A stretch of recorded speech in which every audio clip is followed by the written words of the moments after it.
راه کجا میبری؟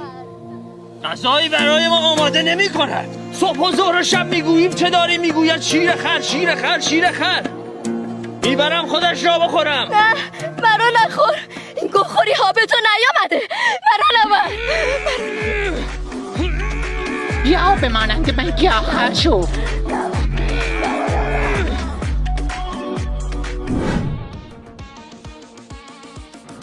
همش فست فود.